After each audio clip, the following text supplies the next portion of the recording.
Et je monte, je suis en panique et je dis, première vanne, je dis ouais, mon père il est venu à une réunion parents-prof et le prof lui a dit Monsieur Mantala, votre fils fait des bêtises et il essaye de noyer le poisson dans l'eau. Et mon père lui répond ah bon, mon fils ramène des poissons à l'école.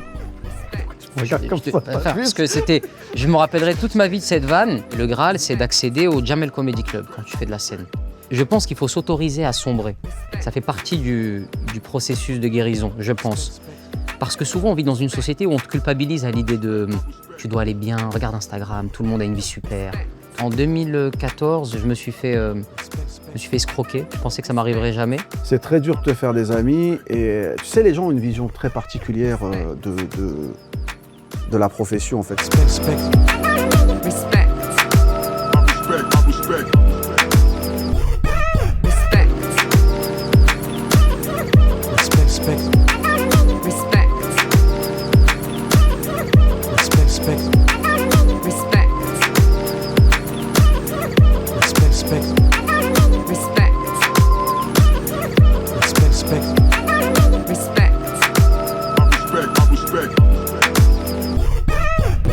Respect. Respect. Toc toc toc toc. Hop, Hop. Comment ça va? Joe Pesci. Regarde, je me suis apprêté. Ah, Regarde, je me suis apprêté. on s'est pas parlé. On s'est pas parlé. On match, frère. Mais on a mis les couleurs un peu pastel. Ah, mais t'es moi. Bien. T'as pas bougé. Arrête tes conneries. Tu les fais pas tes 60 piges. Putain, c'est fou. C'est fou. Mets-toi à l'aise. Je me mets à l'aise. Ça te sait quel âge? 22, 23? T'as eu quoi Moi, là? c'est 35. T'es pas sérieux? 35, C'est quoi ça le secret, Malik? C'est l'amour, ça se sent. C'est le quinoa, c'est la pastèque, c'est le raisin blanc. Ça y est, je suis dans une Assieds-toi. phase de bourgeois. Pomme, goyave ou jus d'orange? T'as pas du fruit du dragon? Jus du fruit du dragon? C'est celui-là. Non, c'est celui-là. Je prends celui-là. Allez, Tu vois vas-y, on y va. celui-là? c'est Ouais, parti. fruit du dragon. On est bien là. Hein. T'es bien ou pas? Mets-toi bien sur le... Purée, c'est quoi? C'est les droits d'auteur d'Alliance Ethnique, ça? C'est incroyable. Hein. Assieds-toi. Ça va, Kamel? Je suis content d'être là. T'es sérieux? Ouais, je suis très content d'être là. Je commence à me vexer. Je te l'ai dit hors antenne, mais je te le redis en antenne. Pourquoi? Je me suis vexé. T'as invité tout le monde. Ouais. Et c'est comme Danser avec les stars. Tu veux pas faire cette émission. Ouais. Ça t'intéresse pas. Alors que celle-là, je veux la faire. Mais Ouais. même Danser avec les stars, quand t'es pas invité, tu dis attends, je suis pas une star. Et là, je voyais, tu m'invitais pas. Gad, Snake, Boudère, Redouane. Donc tu dis tout en fait. On dit tout. On dit tout. Tu m'as mis un vent, frère. Non, c'est pas vrai. Regarde, Ça, tu c'est souris. pas vrai. Non, Tu c'est pas tournes. vrai. Non, mais tu C'est souris. pas vrai. Tu souris. C'est pas vrai.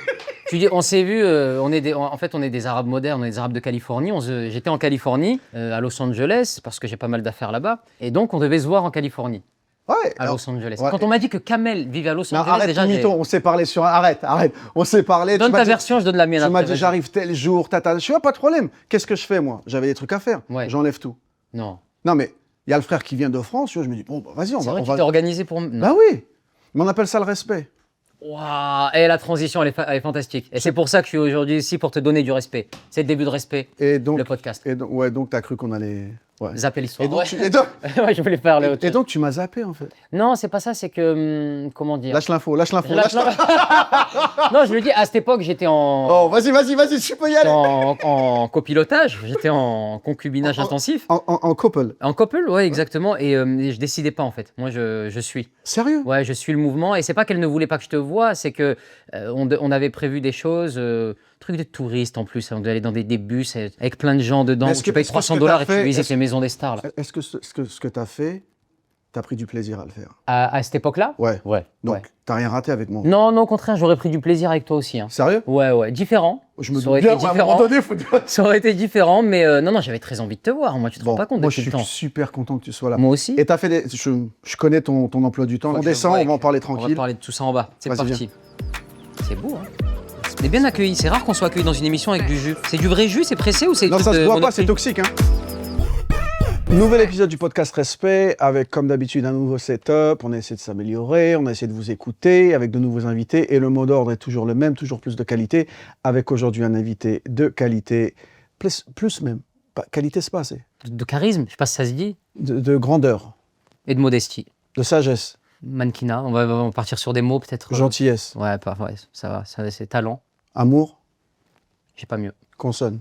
Voyelle, C'est bon. Voilà, Malik Bentala, c'est parti. c'est la meilleure intro. Malik, merci d'être là. Merci de me recevoir. Ça me fait chaud au cœur. Moi aussi, Ça a, vraiment. ça a été très dur, mais On y est arrivé. on y est arrivé Ouais. et je sais que tu es super busy, donc on y va. Alors Malik, je sais que tu as vu les épisodes. Ouais. Tu connais un peu le principe de l'émission. C'est vraiment, on connaît ta carrière, on sait que tu es successful, tu es super. Mais moi, c'est l'individu. Ouais. C'est pas une interview, tu peux poser des questions, on se parle, c'est une vraie conversation d'entre potes. Et puis bon, il y a des caméras, mais voilà. S'il y a quoi que ce soit qui t'embête, s'il y a un sujet qui te dérange, tu nous le dis. Ok. Donc présente-toi, qui es-tu, d'où viens-tu et ton environnement familial. Écoute, moi, je m'appelle Malik Bentala, j'ai 35 ans, je suis né le 1er mars 89. Je crois que j'étais pas loin de naître le 29 février. L'année B. C'est vrai? Il me semble. Année bissextile. Il me semble, ouais. Donc, j'aurais pu avoir 8 ans aujourd'hui, avec les années bissextiles. Donc, je suis pas passé loin de tout ça. Je suis né dans le Gard, à côté, pas très loin d'Avignon. Et à 18 ans, j'ai quitté ma province. Je suis parti après. C'est une chanson, ça, j'ai quitté ma province. Ouais, exactement. C'est une chanson de Gazo. Et Non, c'est pas ça. Exactement. Et je suis arrivé à Paris, je suis arrivé au cours Florent, comme tous les mecs de fait les province. cours Je fais les cours Florent. Pendant combien de temps? 12 000 euros. Et à peu près 12 000 euros, c'est ça. Parce que oui, cours Florent, quand tu arrives, ça coûte très cher, il faut payer. C'est une école de théâtre parisienne. Et donc, j'ai commencé au cours Florent, j'y suis resté 1 an. Et j'ai rencontré la première personne, la première bonne étoile qui a changé mon parcours, un monsieur qui s'appelle Alex Lutz. Des cours Florent. Non, Alex Lutz qui est un comédien qui a eu un César notamment, tu sais, il a son spectacle, il faisait Catherine et Liliane, un programme court. Toi qui n'es pas en France depuis quelques années, mais tu as dû peut-être passer... C'est un programme court de quelle époque? C'était là, c'est 2015, 2016. Oh, oublie. Ouais, je pense que voilà. Donc, c'est un super comédien. Et à l'époque, quand je le rencontre, il est metteur en scène. Il mettait en scène à l'époque Palmade. Et. Putain, on en démarre fort. Hein. Bon, Mais tes relations avec Palmade à l'école, à l'époque, vous êtes proches? Bah, avant qu'il ait son auto-école, c'est vrai qu'on était.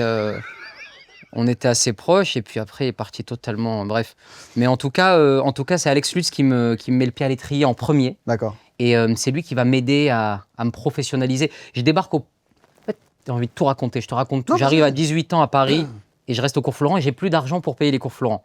J'accumulais plein de petits boulots et je prends mon billet retour pour rentrer dans le sud. Je me dis, j'ai essayé 1 an, ça marche pas. Je rentre. Et je voulais voir un endroit depuis toujours à Paris, c'était le Point Virgule. Parce que je regardais, je suis fan encore d'Eli Kaku. C'est vrai? Je suis fan d'Eli Kaku, j'adore Eli Kaku. T'as eu l'occasion de le rencontrer ou pas? Écoute, t'as compris le concept. Ouais, j'aime bien, ça m'intéresse. Ça m'intéresse. Eli Kaku, c'est fou parce que moi j'étais fan. Ok. Et je l'avais jamais rencontré. Et un jour, on est en tournée. Il s'avère qu'il joue, je crois que c'est en Belgique ou en Suisse. Et nous, on joue au même endroit. Il sait qu'on joue, il demande à la télé de nous faire venir pour son interview. Non. Quasi impossible. Il me disait Eli Kaku, j'y vais. Tu vois, comme toi. Totalement comme moi. Ouais. Non, mais j'y vais, on s'en fout. Bon, je commence le concert plus tard, mais peu importe. Et là, il me dit, on inverse les rôles. Il me dit, non, mais ta musique, arrête-toi. Moi, toi, c'est abusé. Non, mais vraiment, et je crois qu'il y a même des... je crois qu'il y a des images sur YouTube du plateau télé. Elle existe cette rencontre en vidéo? Ah ouais, je crois. Je sais pas s'il y a tout l'entretien, mais en tout cas, il y a quelque chose. Et ça a été, je l'ai rencontré une fois, une rencontre intense et un être humain exceptionnel. Pas déçu par la rencontre. Je sais pas. Tu sais des fois comment tu es déçu par les gens qui apprécient. Ça. Des fois, t'as pas envie de les rencontrer. Il vaut mieux pas. Voilà. Garde le poster dans ta chambre. Exactement. Mais là, vraiment, je me suis dit vraiment quelqu'un de très très bien. Ah bah écoute, franchement, ça a été une bonne étoile dans mon parcours parce que je veux voir le Point Virgule. Je me rappelais d'une époque, c'était une VHS. Il avait enregistré son spectacle au Point Virgule et j'ai mon billet de train pour le sud de la France le jeudi et je passe le mercredi devant le Point Virgule et il y a des castings. Le jour où je passe, il y a des castings. Je rentre de force. Je dis, je peux passer. On me dit non, il fallait s'inscrire une semaine avant et tout. Et je force et j'attends. Ils me disent, bon allez, il reste une place, viens.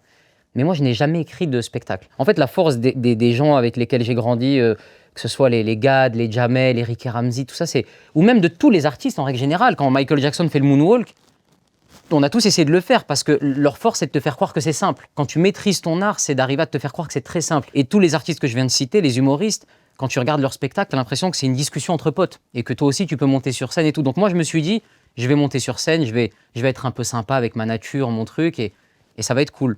Donc j'arrive, déjà, c'était pas encore l'avènement de ce qu'on appelle aujourd'hui le stand-up. Ouais. J'arrive dans la salle, le public, c'est tous les gens qui passent le casting. C'est pas ouvert au public. C'est les gens qui viennent passer un casting au Point Virgule.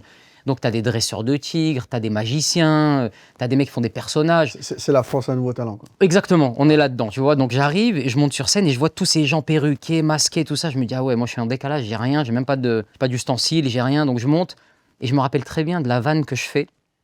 Je me rappelle comme si c'est la première vanne que je fais. Hein. Je dis, je transpire, je suis pas bien, je vois les gens qui me regardent. À l'époque, c'était un mec qui s'appelait Jean-Marc Dumontet, qui est le boss du Point Virgule encore aujourd'hui.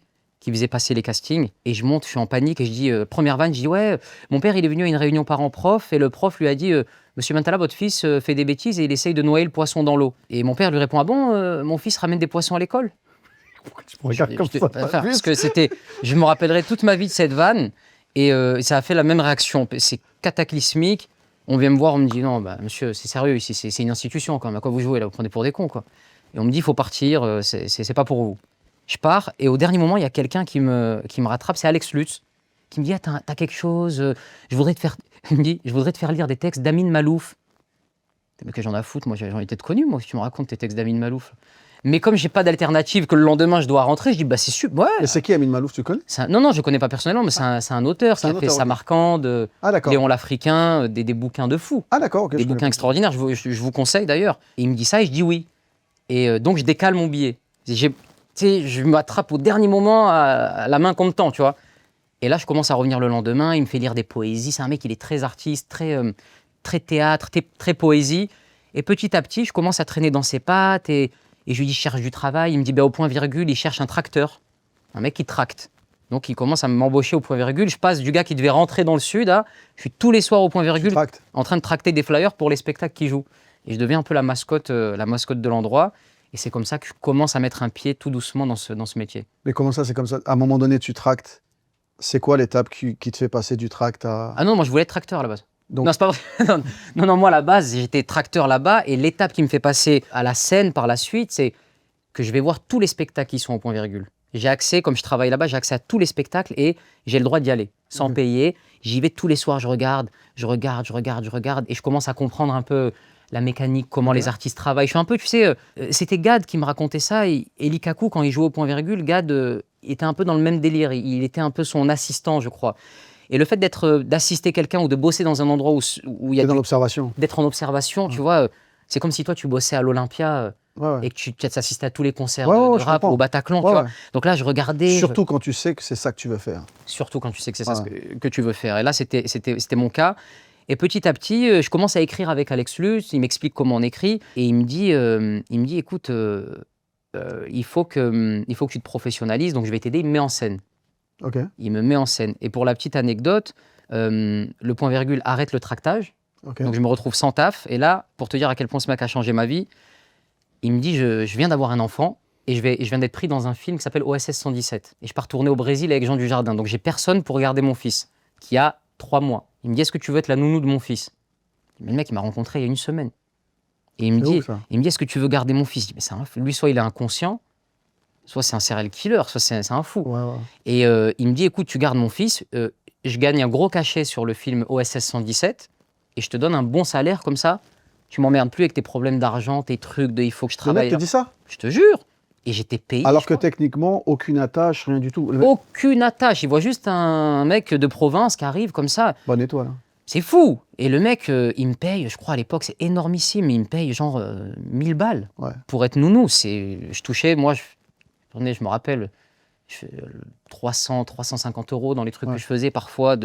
Et là, il me paye et j'ai ce poids en moins de l'argent à Paris. Tu vois, où je me dis, putain, ok, je peux me concentrer sur l'artistique. Et petit à petit, on devient très proche, il gagne en notoriété. Donc, il commence à me mettre en scène, il m'explique. Et voilà, le temps fait que grâce à lui, grâce à son nom qui vient se poser sur mon affiche, on me prend un petit peu plus au sérieux. Enfin, avant qu'il y ait une affiche, grâce à son nom, qui commence à circuler avec le mien dans petit café-théâtre parisien, on me prend un petit peu plus au sérieux. D'accord. Et ton environnement familial, c'est quoi? Moi, papa algérien, il est de Khenchla, Chaoui. C'est fou, on vient de rencontrer quelqu'un qui est... OK. Ah ouais? Ouais. Et ta maman? Et ma maman, elle est de Meknes, au Maroc. Meknes, au Maroc, d'accord. Donc j'ai toujours eu, c'est pour ça... C'est beau ça. Ouais, on me demande Moi, toujours... Moi j'aime bien ça. T'es mixte aussi? Non, c'est pas parce que j'aime bien que je suis mixte, mais j'aime bien. Non, mais je suis Brésil-Algérie peut-être, non? Peut-être, non? T'as des airs un peu de Brésilien. Ouais, vraiment. Ah, d'accord, super.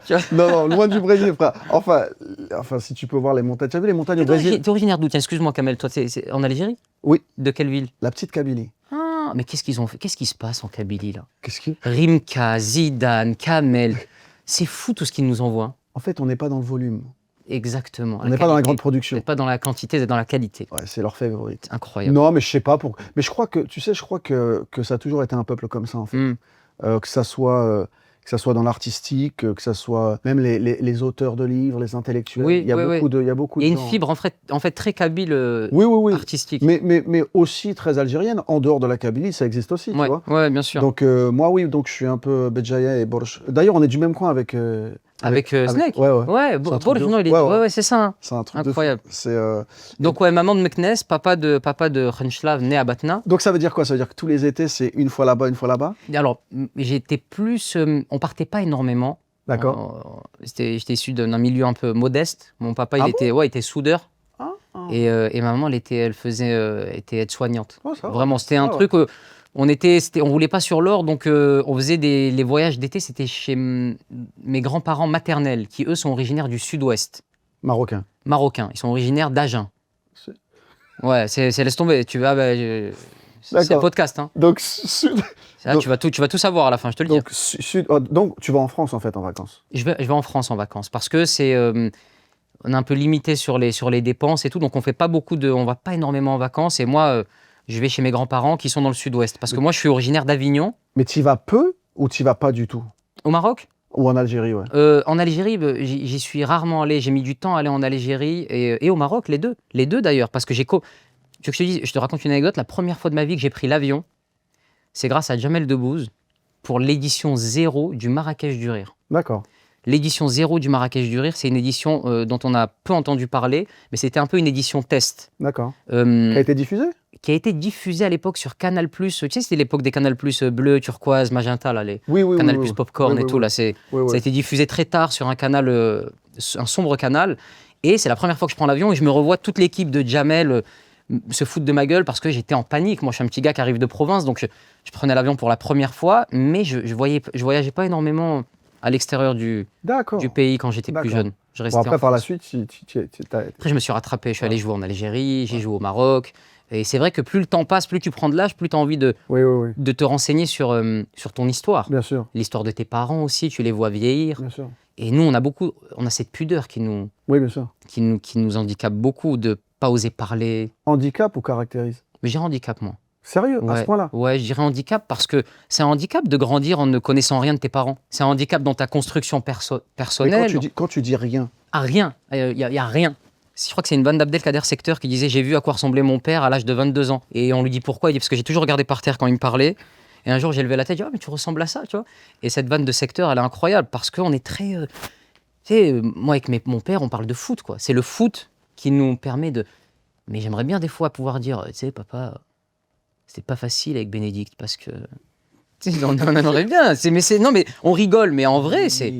Oui. Non, qu'est-ce que t'en penses, Kamel? Toi, t'es comment?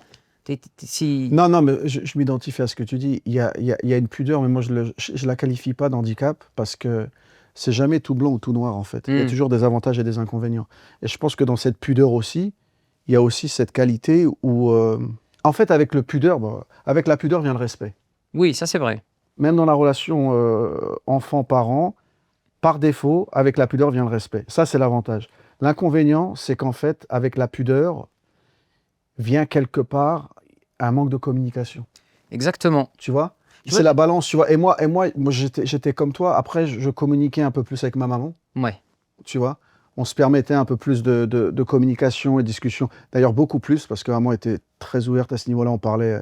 Bon, je parlais pas de Bénédicte, mais on parlait quand même. Ouais. Mais je comprends ce que tu dis. Mais c'est pour ça que je veux pas aller jusqu'à handicap, parce que handicap, c'est mauvais. Oui, handicap c'est mauvais, c'est péjoratif. Moi, c'était handicap, je parle de mon point de vue à moi. J'entends bien. C'est-à-dire que moi, je trouve que dans ma construction et tout, même quand en tant qu'homme, il y a des choses aujourd'hui où je me dis, je devrais plus leur demander des choses, et je commence à le faire tout doucement, à me renseigner sur leur parcours de vie, sur comment ils en sont Et arrivés je suis là. sûr que maintenant, ils sont plus ouverts. Un petit peu plus, Ouais. mais c'est pas eux, en fait, c'est moi qui le suis plus. C'est-à-dire que je me mets moins de... Je sais plus où j'ai vu ça, Kamel, tu sais, il y a des gens qui disaient plus tu prends de l'âge, moins tu as peur de mourir. C'est-à-dire que tu n'as pas peur de mourir pour toi, mais tu vois tes parents. En fait, plus tu prends de l'âge, plus tu vois tes parents vieillir, plus tu te dis, oula, ils sont pas là éternellement. Moi, il y a un truc que je déteste faire dans ma vie, j'ai rarement dit ça, je ne supporte pas regarder les photos de l'époque. C'est dur. Je déteste les trucs, il y en a qui adorent, ils regardent les photos de leurs parents jeunes, de leurs trucs. T'as encore tes parents? Ouais. Moi, j'ai plus mes parents. Rahmoun. Alhamdoulilah. Et j'arrive pas à regarder les photos. C'est dur. Quand ils étaient là, pas de problème. Quand ils étaient là, tu regardais. Ouais, parce Ouais. qu'en même temps, c'était une valeur ajoutée pour moi de dire, ah, tu vois, quand je regarde les photos du bled, on était en Kabylie, sur des ânes, Bien les sûr, filles de bien barbe. sûr. Ah, c'était là, je me souviens. Là, je n'arrive plus. Blocage. Total. Ouais. C'est-à-dire que, et si par hasard, je tombe sur une, voilà, je tombe sur une, c'est un trop plein d'émotions que je contrôle pas, en fait. Ouais, c'est ça. Et est-ce que le fait, est-ce que tu as des regrets? Peut-être que le mot il est fort, mais est-ce que tu as des regrets? T'aurais aimé plus échanger avec eux avant qu'ils partent? Ou est-ce qu'il y a des choses où tu te dis, ah, peut-être Non, que moi, alors, moi, je t'explique. t'as eu la chance de parler avant qu'ils. Oui, moi, j'avais une maman qui était super dans la communication. Et d'ailleurs, c'est pour ça que j'aime bien parler. Ouais, C'est par rapport à ma mère. Et qui était à cheval sur le français, en fait. J'en parlais aussi avec un autre invité. Ma mère, on devait partir à 7 heures à l'école, à nous lever. On est 4 garçons, à nous lever tous les 4 à 6 heures pour faire une dictée avant de partir. mais non. Toute ma scolarité, ça a été ça. Et quand on nous amenait, on allait chez les, je sais pas, chez les cousins, chez des amis. Si je parlais et que je faisais une faute de français, devant tout le monde à me corriger. Mais non, ah ouais. Elle me dit, mais comment tu parles? C'est dingue. Tu vois ce que je veux dire? C'est dingue. Donc, Est-ce que c'est pas elle que tu dois ta carrière dans la à musique? 200%. Ouais. À 200%. C'est-à-dire que je peux mentir, dire non, mais tu vois, j'avais tout le temps la fibre et tout. Ouais, bien sûr. C'est elle qui a ouvert le spectre, en fait. De l'écriture, de. Ouais, et puis même, on racontait tout à l'heure une anecdote, là, on va pas rentrer dans les détails, mais en 95-96, mon pote, il disait, ouais, t'as été élu ceci, cela. Ouais, ouais. Je m'en foutais. Mais pour elle, Les distinctions, ça te parlait pas, c'était pour la Non. maman. pour elle, il y avait le magazine qui disait ça, elle allait voir toutes ses copines, devinez quoi? Non, mais devinez quoi? C'est mon fils, elle était super contente. Moi, aujourd'hui, je suis papa. Ouais. Bah, je peux comprendre. Ça, Tu vois, ouais. t'as des enfants? Non. C'est un souhait? Oui. C'est prévu? Pas pour l'instant. Non, je suis célibataire et j'ai pas d'enfant. Ouais. Sache que tous les célibataires qui sont passés ça, après, ils ont trouvé. Ah, Ta c'est caméra, vrai. elle est là. Annonce. Vas-y. Ah ouais, c'est vrai. Qu'est-ce que tu recherches? Vivante. Voilà. Vraiment, je suis plus à 35 ans. Vraiment, je suis plus très regardant. Honnêtement, pas commencer à avoir des critères. T'as vu ma gueule? Non, non, on est. Attends, il manquerait plus que je sois difficile.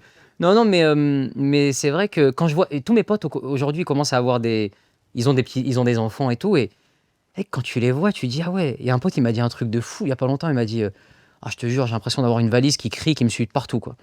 Et ah ouais, ça fait pas envie, hein, ça fait pas rêver, mais Ouais. ils disent ça. Mais je pense que il y a toujours ce truc de c'est beaucoup de charges, Ouais. mais un petit sourire, ça te fait oublier Ouais, tous ouais. les problèmes du monde. Ouais, mais c'est marrant, personne m'a jamais parlé de ce dont tu parles là. C'est vrai que cette pudeur qui caractérise, elle peut être mal comprise des fois, mais je veux y voir du bien, moi, dans tout ça. Ouais. Tu sais, dans le spectacle, je parle d'un sujet. Je me sentais de l'aborder aujourd'hui. C'était la santé mentale. Ah, Nous, on a. tu l'abordes avec la bonne personne. Ah, bah voilà, écoute, moi, c'est un sujet qui m'intéresse parce que je trouve que ma génération, je pense que encore plus Ouais. avec la tienne, on n'a pas été sensibilisé de l'endroit où on vient. On a 2-3 ans d'écart, n'abuse pas. Oui, bon, notre génération, Voilà. Kamel, notre génération, la génération 90. Et- Mais la santé mentale, je pense que aujourd'hui, c'est important que des gens en parlent et la démocratisent parce que c'est super important. On a tous connu quelqu'un dans notre quartier qui aujourd'hui traîne à la gare, il parle à un poteau électrique. Et tu te dis, si jamais il avait eu la chance de parler à quelqu'un, peut-être qu'il n'en serait pas là aujourd'hui. Et ça sauve de parler. Malik, on revient à la même truc. Tout ce qui touche à la santé mentale, à la sexualité, tout ça, c'est dans la pudeur. On ne veut pas en Exactement. parler. Et ça peut toucher des gens qu'on connaît, ça peut nous toucher nous aussi. Et il y a toujours eu ce truc où,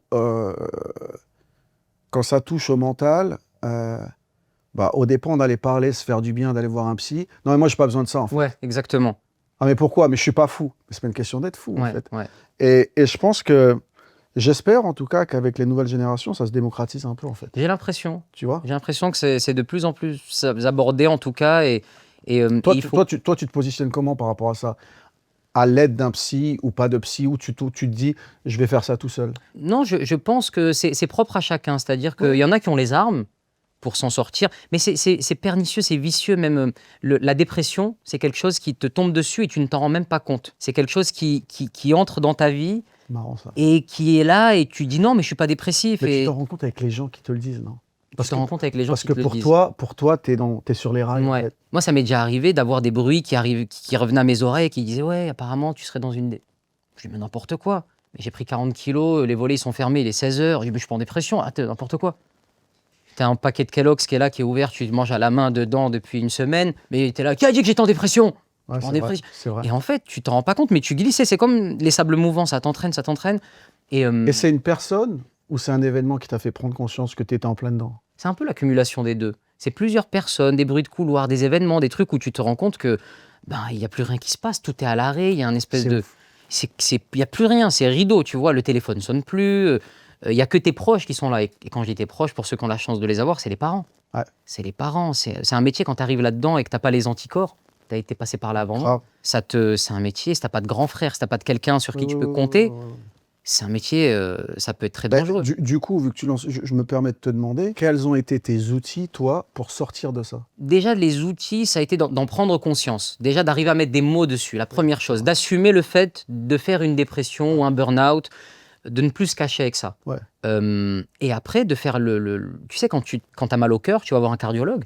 Ouais. Et quand t'as un problème de santé mentale, tu vas voir un psy. Complètement. Et c'est ce que je suis allé voir. J'ai parlé, j'ai échangé, j'ai discuté. Et ça m'a débloqué certaines choses. Complètement. Ça m'a aidé. Et petit à petit, en fait, je pense qu'il faut s'autoriser à sombrer.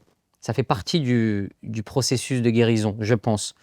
Parce que souvent, on vit dans une société où on te culpabilise à l'idée de tu dois aller bien, regarde Instagram, tout le monde a une vie super, tout le monde part en vacances dans des endroits de fou, des belles voitures, des belles montres. Et toi, parfois, tu regardes ça, tu te dis, mais tu compares. La comparaison, c'est le poison de l'époque. Ouais. Tu compares. T'as pas l'impression, des fois, tu pars en vacances, toi, t'es là, t'es en vacances, t'es tout seul, il n'y a rien à faire, ils s'amusent, ils mettent des trucs en soirée. C'est dangereux, les réseaux. Donc, s'autoriser à sombrer, dire, allez, je vais prendre le temps qu'il faut. Si tu dois être en galère ou tu dois être mal dans ta peau pendant 2 ans, 3 ans, prends le temps. Le tout, c'est de se relever. Le tout, c'est de se relever, toujours. Donc, tu t'es pas donné de deadline, toi. Tu dis, vas-y, je vais voir un psy. Dans 6 mois, il faut que j'aille mieux. Non, jamais. Ça prend le temps que ça prend. Ça prend le temps que ça prend. Si ça doit prendre 10 ans, ça prendra 10 ans et tu feras rien pendant 10 ans. Et voilà. Mais oui, il faut parler, c'est important. Aller parler à des professionnels et avoir la foi. Cette période dont tu parles, ça prend le temps que ça prend. Est-ce que c'est lié? Parce que bon, moi, je suis pas très réseau. C'est pas, je m'en fous, mais t'as vu, c'est pas mon truc. D'accord. Parce que c'est toujours délicat, pardon, mais c'est toujours délicat quand tu as passé... je vois certains d'une certaine génération, parfois, c'est dur de rentrer dans la... Moi, déjà, je commence à être dépassé. On me dit, il faut que tu postes et tout, mais de devoir se... Mais Malik, j'ai pas l'impression qu'on est plus bête que les autres. C'est pas au niveau technologique que pour moi, ça me pose un problème. Parce qu'en même temps, à un moment donné, je suis dans la technologie tous les jours, c'est pas ça le problème. C'est dans le processus, en fait. C'est dans le process lui-même. J'ai du mal, et là, je pense que c'est un problème générationnel, de se dire, moi, il y a des mecs qui sont là, et des gens très connus, et je ne vais pas dire les noms, qui achètent des followers. Ouais, je comprends. Tu sais quoi, j'ai plus de 100 000 followers.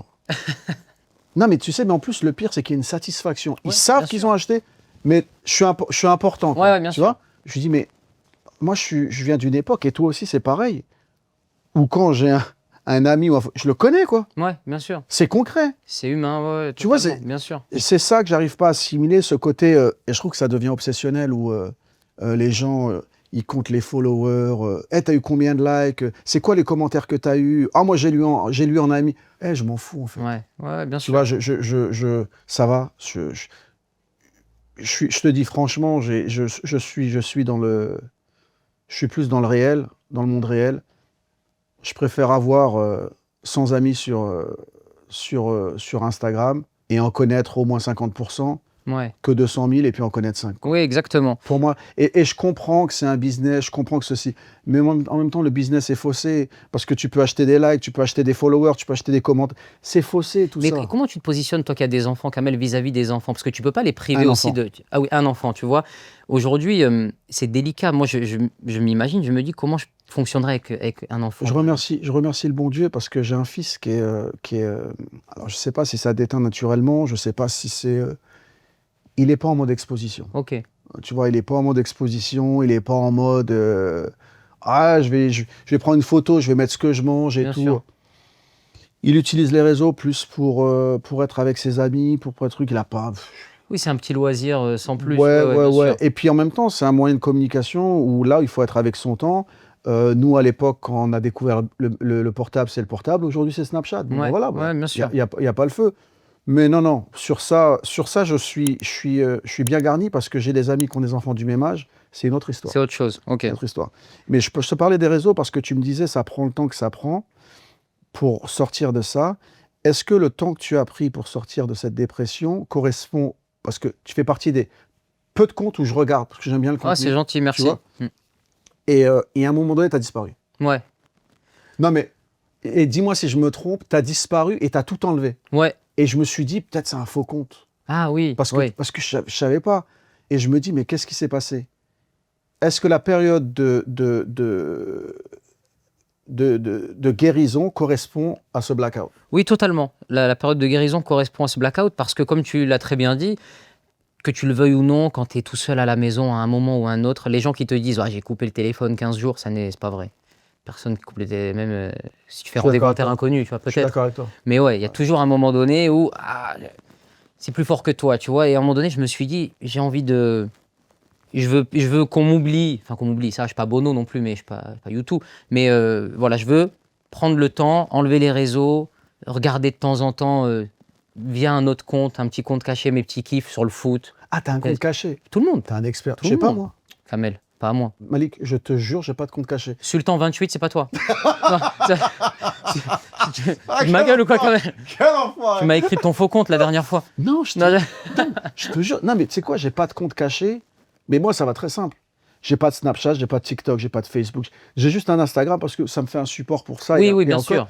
Mais j'ai rien. Parce que je pars du principe que si demain je veux aller voir un compte, bah, je vais voir le compte. Pourquoi je vais me cacher? Mais moi, j'ai supprimé le compte de. J'avais plus accès à mon compte Malik. J'ai gardé qu'un compte, un faux compte pour aller. Il y a des pages que je suis, des pages sur le rap, des pages sur le foot, des D'accord. trucs, tu vois. J'ai une passion aussi pour les trucs, c'est horrible, mais pour les animaux qui tuent d'autres animaux dans la jungle. Exemple. Ouais, tu sais, genre des poursuites. Tu sais, 2 h du matin, je regarde des trucs de guépards qui se bagarrent avec un rhinocéros. Ou alors des hippopotames qui ont tendu une embuscade à. Vraiment un crocodile. La dernière fois, j'ai bloqué devant 15 hippopotames qui étaient en train de mêler un crocodile. J'étais là, ah ouais, et tu sais, j'aime bien. Je sais pas pourquoi. C'est la nature, c'est comme ça, c'est peut-être cruel, mais j'aime bien. Et j'ai eu la chance de faire, de faire un safari. J'ai C'est la kiffé. prochaine étape. J'ai fait beaucoup de choses en voyage, mais Ouais. j'ai jamais fait de safari. Ah ouais? Enfin, j'en ai fait un vite fait. C'était au Cameroun, je crois. Mais visiblement, il paraît qu'il faut faire soit La Tanzanie. le Kenya ou la Tanzanie. Ouais, je suis parti en Tanzanie. C'était comment? C'est fou de voir. Et Mais le c'est pi- fou sérieux ou c'est fou Non, genre, déjà c'est fou dans le délire parce que c'est la première fois que j'invite mes parents quelque part. Ils sont venus au safari? Écoute-moi, quand j'ai dit à ma mère qu'on allait en Tanzanie, elle m'a dit mais pourquoi faire? Elle voulait pas. Déjà, elle veut même pas aller à Auchan, donc elle est en Tanzanie. Et il a fallu, tu sais, il y a tous les trucs, les vaccins avant, se mettre à jour bien et sûr. tout. Et j'ai voulu vraiment les emmener. Je les ai emmenés là-bas et c'était dingue. On est parti en famille et tout, c'était fou.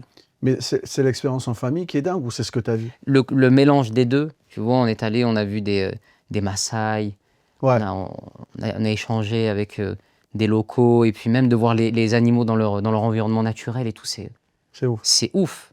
Moi, je suis anti-zoo, truc-là. Moi, je déteste ces choses-là pour les pareil, animaux. Pareil.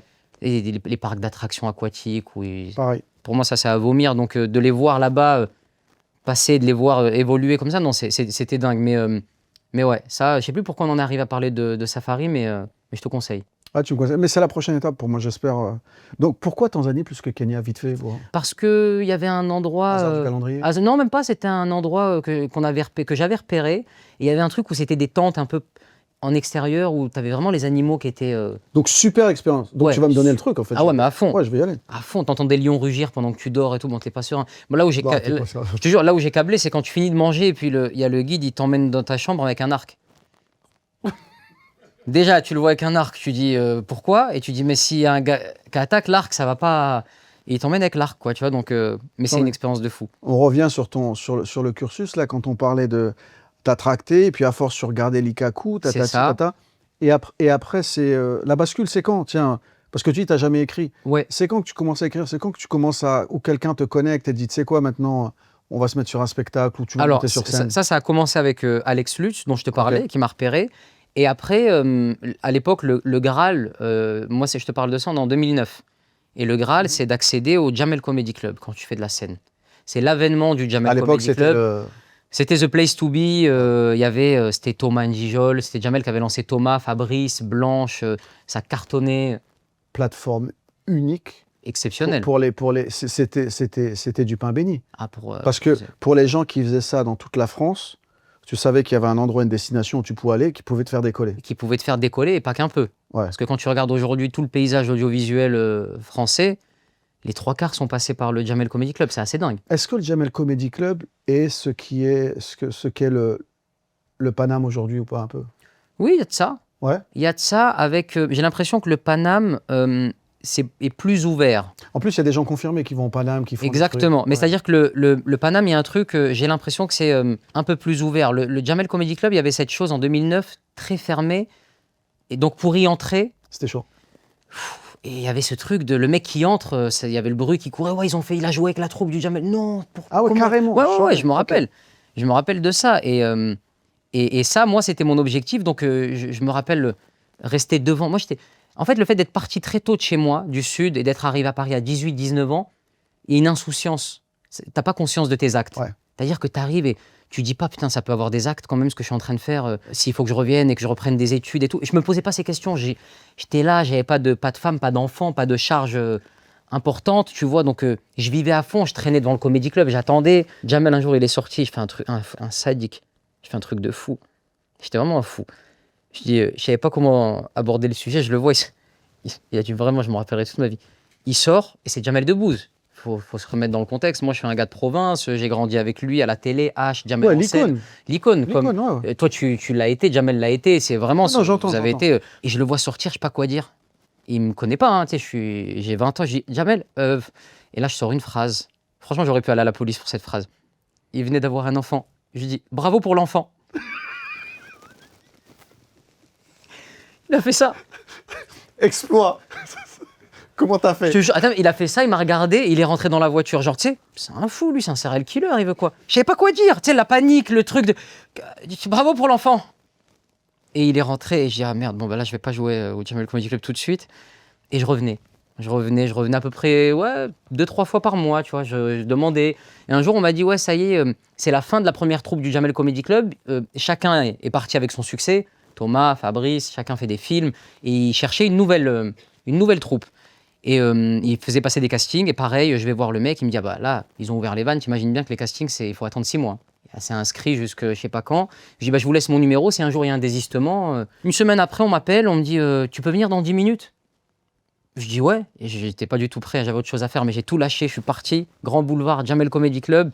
Et là, cette fois-ci, contrairement à la vanne du poisson avec mon père, il noie des poissons, là, j'étais prêt parce que je bossais avec Alex Lutz. Déjà. Donc, voilà, j'avais... En termes d'écriture, En termes d'écriture, je faisais quelques petites scènes ouvertes un peu au point-virgule grâce à Alex. Donc, j'étais un peu plus rodé. Et là, je monte sur scène au Jamel Comedy Club, casting. Et hasard du destin, Jamel vient jamais. À cette époque-là, il vient rarement parce qu'il a un emploi du temps entre les films et tout. Et c'est pas le hasard du destin, c'est le destin. c'est le Il n'y a destin. pas de hasard. Il n'y a pas de hasard. Autant pour moi, tu as entièrement raison. Ouais. Le hasard n'existe pas, c'est le destin. Et bah, destin du destin. Je commence à jouer, il y a Jamel qui entre dans la salle. Je le vois entrer au fond de la salle et je joue, ça se passe super bien. À la fin, il vient me voir, il me dit t'es qui, tu viens d'où? Et il me l'avouera plus tard. Il me disait que Allah yarhamou Wahid, il voulait qu'on fasse un duo avec Wahid à l'époque. Il avait une idée pour faire un truc avec Wahid, un spectacle, Wahid que j'aimais d'amour. Et il me dit t'es ici chez toi. Il me dit t'es ici chez toi, tu viens quand tu veux. Et c'est là que j'ai commencé à squatter le Comedy Club. On va revenir sur ça. Bon, tu connais le podcast, donc tu sais qu'il y a des questions récurrentes. Alors, comme tu le sais, tu l'as préparé, mais comme tu l'as préparé, on va essayer de creuser un peu. Toi, c'est quoi ta relation au divin, à la spiritualité? Ma relation au divin et à la spiritualité, c'est ce qu'il y a de plus important que tout pour moi. C'est-à-dire que c'est au-dessus de tout. Moi, je trouve ici... C'est post-dépression ou pré-dépression? Non, Avant. Avant tout. Ok. Depuis toujours, pour moi, c'est ce qu'il y a de plus important. Ici, c'est une escale. Ici, on doit faire le bien, distribuer de l'amour, aimer son prochain, aider son prochain. Mais on prépare, pour moi, la suite. Et ça se prépare ici. C'est l'antichambre ici. Hein. Exactement. Et pour moi, donc, comme je t'ai dit, je suis musulman, je suis croyant. Et c'est ce qu'il y a de plus important. C'est pour ça que je suis croyant dans les bons, dans les mauvais moments. Je suis croyant à la plage avec des potes en train de rigoler. Je suis croyant en dépression quand je vais... Je suis pas du genre à dire « Oh, mais pourquoi ?» Mais ici aussi, tu es croyant. Quand tu viens ici, tu es croyant. Toujours, tout le temps. Ta spiritualité, elle passe plus par une relation que tu as avec le divin ou alors ça passe par une pratique? Les deux. Donc, ça va de soi, parce que aussi. Okay, si tu as une relation avec le divin, tu dois pratiquer. Alors, oui, mais par expérience, avec les invités que j'ai eus ici, en fait, il y a des gens qui vont te dire, moi, je parle à Dieu tous les jours, ça me suffit. Oui. Tu comprends ce que Bien je veux sûr. dire? Après, il y a ce qu'ils appellent, eux, le dogme des religions, qui te disent de faire ci, ça, qui n'acceptent pas, Bien et sûr. ça se respecte. Totalement. Chacun voit midi à sa porte. Exactement. Donc, c'est pour ça qu'en général, j'aime demander si c'est par une relation dite Oui, personnelle bien ou sûr. si c'est accompagné d'une pratique. Non, c'est accompagné d'une pratique. D'accord. Et c'est quelque chose qui est pour moi essentiel dans ma vie. Je trouve que la spiritualité, on vit dans une société capitaliste. Aujourd'hui, le capitalisme Ouais. est omniprésent et on en oublie la spiritualité.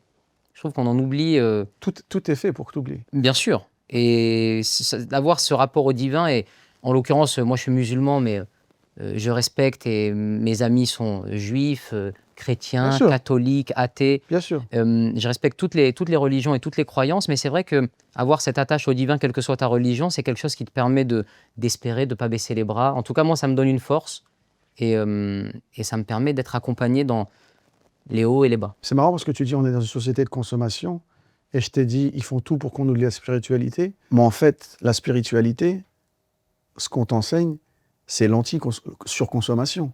Exactement. Donc c'est pour ça qu'ils veulent que parce que si tu oublies, tu consommes. Tu consommes à outrance, tu achètes des trucs dont tu n'as pas besoin. On est en plein dedans. On est en plein dedans. Si tu as l'occasion de lire du Noam Chomsky, c'est un auteur que je te conseille, mais c'est vraiment, on est en plein dedans parce on a une vision court-termiste. On veut tout de suite consommer, acheter, manger vite, on veut tout faire vite, manger vite, les relations vite, tout va vite aujourd'hui. Et en plus, ils ont été plus loin que ça. Parce qu'ils veulent qu'on consomme vite, ils veulent qu'on consomme beaucoup, mais une marque qu'on connaît bien, dont le logo est une pomme, ils sont plus dans consomme vite, consomme beaucoup.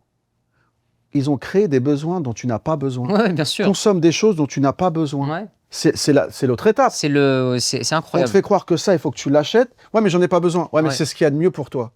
Bah, les gens, qu'est-ce qu'ils font ? Bah, j'achète. Exactement. Bah ouais, non, mais c'est dingue. Et c'est fou, hein, je pourrais en parler des heures, cette manière de pouvoir t'emmener dans des besoins que tu n'as pas, dont tu n'as pas besoin, comme tu dis, c'est assez fou. C'est la nouvelle étape de la surconsommation pour moi. C'est créer des choses où... Tu sais, un de mes films préférés, quand j'ai écrit le nouveau spectacle là, que je joue, et j'avais un film en fond à chaque fois, c'est le Truman Show, Ah oui. avec Jim Carrey. Oui, bien sûr. J'ai l'impression parfois qu'on est un peu dedans, Un peu. un peu beaucoup même, tu vois. Même il y en a un autre que je te conseille qui est plus rare, je sais pas si les consommateurs du podcast le connaissent, c'est Idiocratie. Moi, je connais pas. Tu connais pas ? Non. Idiocratie, c'est un super délire. C'est un mec qui a été... C'est français ? non, c'est américain. D'accord. C'est sur un mec qui a été cryogénisé, c'est comme ça qu'on dit, je peux Ouais, me bien tromper, voilà, pendant je sais plus, un certain nombre d'années. Donc il se réveille et il atterrit dans une société où la bêtise, et plus t'es idiot, plus t'as un poste important dans la société. Et lui, il se réveille là-dedans, et il dit mais c'est quoi ce truc de fou ? Et si t'as l'occasion de le regarder, Ouais, bah, je vais regarder. c'est pas mal. Et donc, ta spiritualité, elle t'aide à prendre des décisions dans la vie ?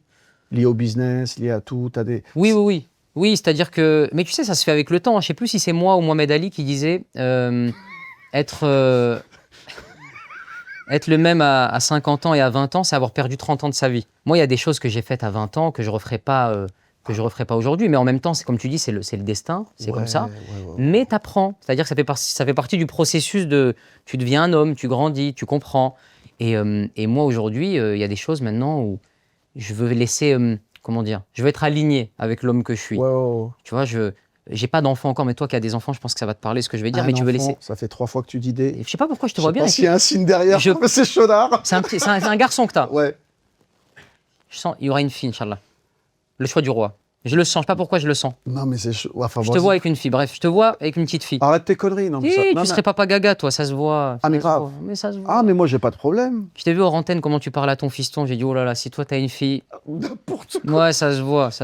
Ne me demande pas pourquoi je vois des jumeaux. Ne dis rien. Ah, c'est vrai ? Pour toi, ouais. Arrête ! Ouais. Incroyable. Ouais. Et Tu vois là, pas une femme ? je vois 2 femmes. Des jumelles, tu trucs carrément.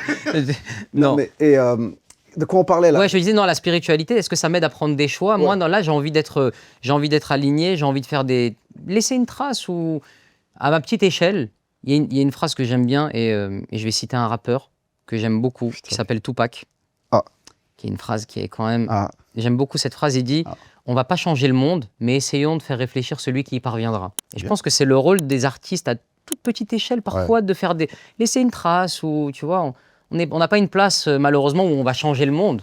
On ne fait pas partie des puissants de ce monde, mais à notre petite échelle, si à une échelle locale, tu arrives à faire réfléchir des gens qui sont un peu mieux placés que toi pour faire avancer les choses, c'est le rôle de l'artiste en tout cas, de susciter la réaction. question qui n'a rien à voir. J'ai jamais posé cette question à qui que ce soit dans le podcast. Mais comme tu parles d'enfants, moi j'aime beaucoup les enfants. Ouais, J'aime beaucoup les moi enfants. aussi, vraiment. Bon, clairement, je pense que tu vas en avoir. C'est quelque chose, tu nous as dit, c'est un désir. Et est-ce que tu penses qu'il faut être pote avec tes enfants? Pote avec tes enfants? Ouais. Ouais, moi je pense à 1000%. Moi je me dis, j'ai envie d'avoir des enfants juste pour traîner avec eux. Non, mais vraiment.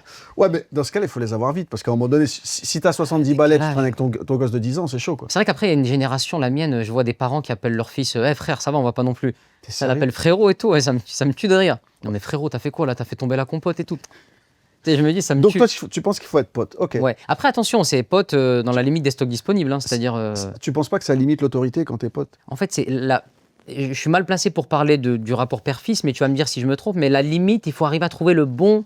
Faut pas être faut pas être un dictateur, mais en même temps, il faut pas non plus être trop proche. Donc il y a ce truc, cette frontière. Est-ce que ton fils, il a déjà pris la confiance avec toi, où tu te dis, c'est un ouf lui? Comment il m'a parlé? Ah bah tu vois, c'est que tu as réussi à mettre la bonne... Non, jamais. Encore une fois, je te dis franchement, j'ai la chance d'avoir un fils qui est très respectueux, C'est l'éducation. Non, j'ai pas ce problème et je suis conscient du bienfait de la situation parce que, encore une fois, j'ai des amis qui ont des enfants de l'âge de mon fils. Avec qui c'est plus compliqué. Ouais. Je sais pas comment enfin, je pense que... Et tu sais, maintenant, il y a un nouveau truc. À d'autres époques, ça n'existait pas. Les enfants ont un numéro où ils peuvent appeler et t'amener les flics, en fait. Comment ça? Ouais. Tu mets une petite tapette à ton fils. Ah oui, d'accord, ok. Là, t'es mis une petite tapette. Oui, mon père vient de me mettre une tapette, je subis des violences. Hmm. Ils viennent pour toi. Comment tu penses quoi de ça, toi? Tu trouves que c'est normal? Moi qui ai été frappé de 12 ans à... Non, plus sérieusement, c'est vrai que c'est un sujet assez sensible, mais Bah oui, après, il faut voir... c'est vrai que la violence, en règle générale, ça résout rien. Si tu arrives à apporter une éducation au fiston sans le balayer, c'est ce qu'ont fait tes parents? ouais. Ouais, franchement, pour le coup, moi, j'exagère, mais j'ai jamais été... Mon père a réussi à instaurer un climat de terreur sans les coups. C'est dingue, c'est très fort. Psychologiquement, c'est digne des plus grands dictateurs. Non, mais c'est le top. Ah ouais. Et je sais pas, le regard, le truc... Moi, je pense que pour éviter les coups, il faut être... c'est que mon avis, hein. Je pense qu'il faut être dans la communication très tôt avec ton enfant. Exactement, Très tôt. bien sûr. Pas lui Échanger, dire- communiquer. Ouais. Pas lui dire ça, non. Échanger et se dire en fait que... Moi, je suis contre l'interdiction, fais pas ça. Fais Hmm. pas ça parce que... Oui, voilà, c'est ça, exactement. Moi, quand tu es dans la compréhension, s'il a compris, après, il est dans la réflexion personnelle, tu n'as plus besoin de lui dire. Ouais, bien sûr. Et je pense que là, la violence, c'est plus nécessaire. Totalement. Totalement, parce qu'après, il peut y avoir aussi alors il peut y avoir un schéma de reproduire les mêmes gestes qu'il a connus étant plus jeune, donc ça peut... C'est pas peut-être. Oui, Ah oui, c'est pas peut-être. C'est quasi sûr. Tu sais, moi, je suis pas souvent ici, mais je regarde un peu vite fait ce qui se passe, et il y a un truc sur lequel j'ai pas pu passer au travers, c'est que moi, alors tu vas voir où je vais en venir, quand je suis parti, j'ai lâché un mec qui était dans le football, Ouais. tu vois, qui était journaliste footballistique, et puis un jour, je l'ai vu où il avait une émission politique. Ah, Mais figure-toi que la première fois que j'ai vu l'émission politique, je pensais que c'était un gag. Tu vois, c'est du stand-up, c'est parce que c'est comique un peu quand même. tu vois. Ouais, bien sûr. Et je parle de Pascal Praud. Et après, je me suis rendu compte que en fait, c'était pas comique parce que tu as fait une parodie d'un truc qui techniquement est sérieux. Ouais, J'ai trouvé cet épisode extraordinaire. merci. Enfin, je crois qu'il n'y a pas de moi, t'es presque à 10 millions, là, c'est ça? Non, 50, 60, 50. ouais, sur Ouais. en tout, en cumulé, ouais, Ouais, ok. c'est énorme. Donc, j'ai trouvé ça extraordinaire, mais pas seulement parce que j'ai ri. Parce que ce que moi, je trouvais comique alors qu'il l'était pas, parce qu'en fait, le mec se prend au sérieux, tu as réussi à l'extraire et à en faire une parodie où, là, tout le monde rit, tu vois. Donc déjà, félicitations. Merci. C'est quoi la motivation derrière? Qu'est-ce qui t'a amené à faire ça? Ça rejoint ce que je te disais juste avant, c'est le fait de... J'ai reçu une éducation, des valeurs, des principes. Et à un moment donné, soit je continuais sur le chemin de ne pas faire passer de messages. Et je voulais à un moment donné aussi faire des sketchs qui font sens et qui ont un écho chez moi. Et là, on était dans une période où souvent, je voyais cette émission où elle arrivait à toi, même quand tu ne veux pas la regarder, elle arrive à toi via les réseaux sociaux ou quoi que ce soit. Je disais, on n'a plus les guignols de l'info. Non. Et ça nous manque. C'est vrai que c'était... Oui, c'est vrai. Ça nous manque parce que c'était un peu une manière un petit peu de... Pour les Français, c'était une manière de relâcher un petit peu, de se retrouver devant les guignols de l'info et de voir la bêtise du monde et des politiques, d'avoir ces marionnettes-là. Et donc je me suis dit, bon, ben, on va essayer d'envoyer une parodie sur un sujet un petit peu plus sérieux. Tu t'attendais à ça? Absolument pas. Sérieux? Absolument pas, jamais. Mais déjà, il faut savoir une chose, quand je suis revenu via YouTube, tout le monde, j'entendais des gens qui disaient, mais il se prend pour un YouTuber, il est fini. Je sors d'un film à 15 millions d'euros de budget, avec Benoît Magimel, François Damiens, c'est Jérôme Commandeur, Joséphine Japy que j'ai réalisé, et un film dont je suis très fier, Jack Mimoun. Ah oui, bien sûr. Voilà, un film dont je suis très fier. Et moi, après, je reviens et je vais faire des parodies sur YouTube. J'ai appelé un nombre de comédiens connus, moins connus. Tout le monde m'a dit, non, ça ne m'intéresse pas. Et pour moi, c'était vu comme une régression. C'est pour ça qu'aujourd'hui, c'est un message que je veux faire passer. C'est peu importe que ce soit au cinéma, que ce soit à la télé, que ce soit sur les plateformes, sur YouTube, si ce que tu fais est vrai et authentique et tu y crois, aujourd'hui, on vit dans une ère où tu n'as plus besoin d'aller au cinéma. À l'époque, c'était le cinéma, le Graal. On faisait tout pour accéder au 7e art. Le 7e art, c'était Festival de Cannes. Mais aujourd'hui, tout est accessible. Regarde, il y a un podcast mortel. T'es à l'autre bout du monde, tu le regardes. On en parlait avec Snake, on le regarde. Il n'y a plus besoin aujourd'hui de passer par 6 chaînes ou de passer par ça, c'est ce qu'on en parlait tout à l'heure avec les réseaux. C'est vivre avec ton temps, c'est utiliser les outils actuels pour optimiser ce que tu fais. Et Kamel, c'est vivre avec son temps et c'est avoir un espace de liberté. Je trouve que YouTube, t'es libre. Ouais, c'est toi, c'est ta vision. Le podcast, Respect, c'est ta vision. Oui. Et c'est vrai que quand tu fais du cinéma ou de la télé ou de la plateforme... Il y a des règles. Il y a un cadre. Il y a un cadre et il y a surtout beaucoup d'intervenants. C'est-à-dire que ta vision de départ, elle peut être biaisée par les producteurs, les distributeurs. Il y a beaucoup d'étapes avant d'arriver à l'objet final. C'est vrai. Tu vois ce que je veux dire? Je pense pas que je pourrais travailler comme ça. Alors attention, c'est pas négatif. C'est-à-dire que si tu as la chance dans ton parcours de croiser des gens qui ont à peu près la même vision que toi, ces étapes, elles peuvent être agréables. Et moi, me concernant, en plus, c'est malvenu de ma part parce que j'ai souvent eu le dernier mot. On m'a proposé des choses et on m'a laissé avoir le dernier mot. Donc mes réussites, c'est mes réussites et mes échecs sont mes échecs. Je les assume totalement, je peux dormir tranquille. Mais à ce moment-là de ma vie, j'avais envie d'être seul dans ce que j'envoie. Et je voulais être... On y va. Mais ça t'a donné raison. Regarde. Franchement, c'est magnifique parce que c'est ce que j'ai envie de faire maintenant. J'ai envie c'est vrai d'envoyer ma vision et voilà. T'as réalisé un film où t'as tout fait. T'as fait cette parodie où t'as tout fait. T'aspires plus à refaire un film ou à refaire des vidéos comme ça? Moi, je veux tout faire. Je m'interdis rien. Je suis moins dans la course. À l'époque, j'étais beaucoup dans la course de la notoriété. Pour moi, être connu, c'était faire beaucoup de choses. Il fallait meubler. Tu connais ces repas que tu as à Paris. Là, je bosse sur... Tu sais, personne n'ose dire qu'il fait rien. Pas grave de rien faire. T'as raison. C'est la vie de rien faire aussi. Alors que moi, aujourd'hui, on me dit souvent, en plus à la fin des interviews, on me dit « Alors, c'est quoi les projets pour 2025 ?» Je dis rien. Je dis rien, c'est pas grave. Si ça vient, ça vient. Ça vient pas, c'est pas grave. Bah ouais, il y a des gens, ils sont là. Non, bah alors là, j'ai 3 films. Après, j'ai 16 tournages au Mexique. Là, je pars. On s'en fout. Je préfère faire moins. Ouais. Faire un truc qui me ressemble. Et même, tu sais, ça me fait kiffer aujourd'hui d'être avec la nouvelle génération. De trouver un jeune réalisateur. Ouais. Ah ouais. J'aimerais bien faire un film avec un jeune réalisateur qui démarre, avec qui on se comprend. Un film qui coûte pas très cher. À produire, de manière à pas être soumis à la pression des chiffres, parce que je trouve que c'est la pollution aujourd'hui, ça, les chiffres. On devient des vendeurs d'aspirateurs. Là, on a fait 100 sur les... Je pourrais en écrire un rôle. Avec plaisir, c'est déjà fait. Il y a des caméras. C'est fait. Tu rigoles ou quoi? C'est fait. Moi, je te souhaite, parce que ce que j'aime chez toi, j'aime le côté, et ben même avec les paramètres dont tu parlais, les producteurs, on sent que... Tu sais, c'est comme un plat. Tu as envie de donner la recette que tu as, la recette originale. Tu n'as pas envie qu'on la modifie. Ouais, exactement. Et je t'ai entendu parler 2-3 fois sur ton film, ça transpire. C'est Malik. Ah, c'est gentil. C'est pas Malik plus un tel plus un tel. Exactement. Et je sais que tu as des contraintes, c'est normal, c'est l'industrie qui est comme ça. Mais visiblement, comme tu as dit, tu te bats pour que ça soit ta version. Et comme tu as dit, tu as souvent eu gain de cause. Donc, très bien. T'es foot un peu, non? Ouais, un peu beaucoup même. PSG ou pas? PSG depuis toujours. Non, t'es PSG, Kamel. Ouah, tu manques de respect. Non, t'es Marseillais? Mais oh mon Dieu, mon cœur. Non. Mais tu Non, manques t'es de ni l'un ni respect. l'autre, non. Je suis parisien. Ah, tu m'as fait peur. Ah Mais ouais, t'es non, un j'ai eu fou. peur. Bah oui, quand même, ouais. Tu sais, c'est quoi mon plus grand regret? Non. De ne jamais avoir vu jouer Daleb.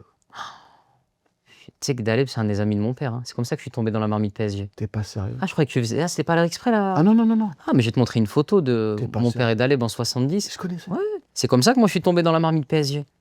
Ils traînaient ensemble. Au niveau médiatique, c'est un peu la première star du PSG. Ouais, c'est la première star. Je crois qu'il arrive de Sedan à l'époque. C'est ça. Ouais, et crois c'est que la c'est ça. première grosse vedette du PSG, ouais. Ah, donc ton père l'a vu jouer et tout. Alors mon père, faut savoir une chose. Il a des maillots, là, un peu de maillots. Ah, je crois qu'il il a un vieux. Il me racontait parfois, il allait dans les vestiaires. Ouais, non, je peux mettre le prix. On s'en parle, Laurentin, tu vas voir. Non, je rigole pas. Non, mais je rigole pas. Ah ouais, sérieux? Ouais, j'en cherche. Et s'il connaît quelqu'un qui en veut un, je cherche un maillot. Ouais, il doit avoir. Mon père, au-delà du. Il n'est pas PSG, mon père, il est l'équipe d'Algérie. Mon père, écoute-moi bien. Je crois qu'il préfère l'équipe nationale à moi. Écoute-moi bien, vraiment. Mon père. Et là, aujourd'hui, il regardait l'équipe nationale quand il y avait même des matchs où il n'y avait même pas d'arbitre de touche, genre Algérie, Cap-Vert, vraiment. Il regarde, il s'est un passionné de l'équipe nationale comme rarement. Moi, mon plus grand souvenir footballistique. C'est lequel?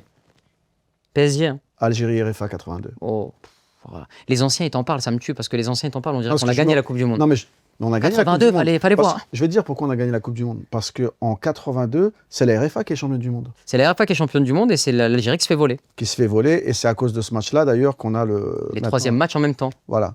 Mais l'Algérie méritait d'aller. Mais le vivre en direct, Malik, ça Ouais, n'a ça pas de aurait prix. été incroyable. C'était insensé. J'ai donné un indice. Non, Mon c'est âge, vrai. c'est chiant, là. À une échelle différente, on a connu, mais vraiment à milieu de ça, on a connu Allemagne-Algérie de la Coupe du Monde 2014, en 8e de finale. Il y avait un petit truc. Hein. Un petit truc, Ouais, je crois que c'est 1-0, hein, je crois. Que Ouais, la ouais, défaite, ça va il en me semble. prolongation, non? Non, je sais plus. Non. Je sais plus, j'ai un doute. Non, c'est 1-1. Non, je crois que Je ça sais vote plus. pas. Ça, je sais Mais en plus. tout cas, c'était pas loin. C'était une belle. C'était un beau truc. Hein. C'était un beau truc. Et d'ailleurs, pour la petite anecdote, je te parlais de Safari tout à l'heure. J'ai emmené mes parents et c'est pendant la CAN 2019 que l'Algérie gagne. Ouais. Et mon père, écoute-moi bien, tu sentais qu'il avait la haine d'être là-bas. Genre, il était, ouais, c'est bien, que je suis bien, je suis content d'être au Safari. On regardait dans une petite télé en Tanzanie, comme ça, s'il avait pu partir, il serait parti. genre. La victoire, il a pété un câble. Ouais, c'est. Non, ça m'a touché même. Moi, ça m'a touché en tant que. Je suis d'origine algérienne et marocaine, donc ça m'a touché. Et lui, de le voir surtout. Mais tu sais, bon, moi, je suis un détraqué de l'équipe nationale. Mais autant, je rebondis sur ce que tu viens de dire, j'étais à 200% et ils m'ont mis bien quand le Maroc était en demi-finale. Ah, mais j'étais là-bas, moi. Ah, t'étais là-bas. J'étais là-bas. Moi, j'ai vécu un mois pendant la Coupe du Monde au Qatar. Et tu sais ce qui était fou? Je n'ai jamais raconté ça. C'est-à-dire que j'étais dans un hôtel où il y avait les joueurs et les familles des joueurs. Toutes les familles de beaucoup de pays, tu vois. Et par exemple, j'ai vécu un truc de fou. C'est-à-dire qu'après les matchs, les joueurs venaient voir leur famille. Et moi, je me revois en train de prendre un verre comme ça, là. Il y a France-Pologne. La France élimine la Pologne et Lewandowski il se fait éliminer et il va voir sa famille à l'hôtel. Et je me retrouve à côté de Lewandowski en train de lui dire « It's not grave ». It's not grave. Et tu sais, il me regardait bizarrement. Donc j'ai vécu une Coupe du Monde avec les joueurs. C'était assez fou. Non, c'était... Et visiblement... Et le Maroc, t'as raison, c'était un parcours Non, ils nous ont mis bien. incroyable. Mais tu sais, à un moment donné, après, quand tu vois 8e, quart, c'est comme si l'Algérie qui joue, quoi. Oui, c'était pareil. Pour moi, c'est... Et tu le sentais sur place, hein. Je vis... Ah ouais? Ah ouais, tu le sentais qu'il y avait le public qatari, dès qu'il y avait des équipes maghrébines et tout, c'était pour le Maroc, vraiment. Non, ils nous ont mis bien. Mais bon... J'ai le traumatisme que l'Algérie ne soit pas allée à la Coupe du Monde. Mais il va y avoir une belle CAN, je pense. Il va y avoir une belle CAN au Maroc en janvier. J'en parle avec un invité. Ça va être bien. Le Maroc va gagner ou pas? J'aimerais bien que le Maroc gagne, j'aimerais bien que l'Algérie gagne. Je sais pas comment faire, je sais pas comment sortir de là, parce que c'est dur, hein, tu peux pas choisir entre ton père et ta mère, mais comment on va faire? Franchement, je vais être très honnête avec toi. Pour l'histoire et pour le parcours, je penserais bien que le Maroc gagne. Maintenant, si l'Algérie gagne, tout va bien. Tout va bien, c'est vrai, oui, pour que le Maroc gagne à domicile. Voilà. Il faudrait qu'il y ait une CAN organisée en Mais Algérie c'est derrière. dur de gagner à domicile. La J'aime pression, beaucoup de c'est pression. très... La T'as Côte vu dans d'Ivoire les l'a pays- fait, là, non? La Côte d'Ivoire l'a fait, avec Elle l'a Emers fait. Faé qui a été 40. Non, mais t'as vu qu'à un moment donné, ils étaient éliminés quand même. Ça partait... Ils étaient éliminés, ils changent d'entraîneur en pleine compétition. Ils montent, ils gagnent. Bien sûr. Scénario à l'Ivoirienne, il n'y a que qui pouvait faire En ça. tout cas, que l'Algérie ou le Maroc gagne, on sera bien. content. On est bien. Il y a des questions récurrentes et l'une d'entre elles, c'est la suivante. Par contre, là, il faut que tu mises un truc spécial. T'as jamais dit. D'accord. c'est le deal. Ok. Et si c'est hardcore, c'est mieux. D'accord. Ok. Waouh. Ok. Parce qu'en général, au même titre que ce dont tu parlais tout à l'heure quand on parlait de dépression, c'est thérapeutique pour tout le monde, mais aussi pour les gens qui nous regardent. Tu peux aussi aider des gens. Ok. Tu vois ce que je veux dire? D'accord. Une anecdote où tu as l'impression on t'a vraiment manqué de respect en tant qu'individu. Mais vraiment, là, ça a été au-delà du on t'a pas dit bonjour, quoi. Tu vois, vraiment. Ça peut être dans le boulot, ça peut être personnel. Le premier truc que je te dirais, c'est, j'ai un souvenir, c'est en 2014, je me suis fait escroquer. Je pensais que ça m'arriverait jamais, mais par un de mes meilleurs amis, avec qui j'étais tout le temps. Et, Attends, donc tu bosses avec ton meilleur ami. ouais. En fait, je suis avec un très bon pote à moi, qui est avec moi au quotidien, sur mes tournées, qui est ce qu'on appelle un petit peu, ce qui est un régisseur. D'accord. Il est avec moi, il Ouais, m'accompagne sur les tournées, il Ouais, s'occupe ouais. de l'organisation, Ouais, ouais, ouais. voilà. Et en même temps, il me présente son grand frère qui s'improvise producteur. Et en fait, je me rendais pas compte que tout ça, c'était une toile qui était en train de se tisser autour de moi. Et avec le côté... Tu penses que l'intention dès le début, c'était déjà ça? D'accord. Ouais. Ok, vas-y. Et dès le départ, ils avaient mis tout ça en place et il y avait le côté occupe-toi de l'artistique. Et On gère tout. nous, on va gérer, moi, le côté paperasse. C'est beaucoup le cas de beaucoup d'artistes, Bien d'ailleurs. sûr. C'est le premier doigt dans l'engrenage, ça. Si tu rentres là-dedans, de moi les papiers, Ah ouais. ça, c'est la première, tu ouvres la porte et c'est fini. Et donc, c'est ce que j'ai fait. Et ils ont géré la paperasse. Quand Et, tu dis la paperasse, c'est les finances. les finances, Ouais. exactement. Les finances, les comptes. Et j'ai laissé faire. Et un jour, j'ai reçu... Pendant combien de temps tu laisses faire? je laisse faire pendant une année. Assez pour engranger. Assez pour engranger, un an et demi même, je vais dire. Parce D'accord. qu'il y a des petites alertes et puis après, hop, ils arrivent à... Et excuse-moi de te couper, mais tu laisses faire pendant 1 an et demi, mais en amont, tu les connais depuis combien de temps, ces gens-là? Oh, je les connais depuis une dizaine d'années. Wow! Ouais, ouais. Oh, c'est sérieux. Ouais, ouais, ouais. Ouais, Ok. une petite dizaine d'années, ouais, ouais, bien sûr. Ok. Et un jour, je reçois dans ma boîte aux lettres, j'ai découvert ce terme, un ATD, Ok. un avis, je crois que c'est un avis à tiers détenteur.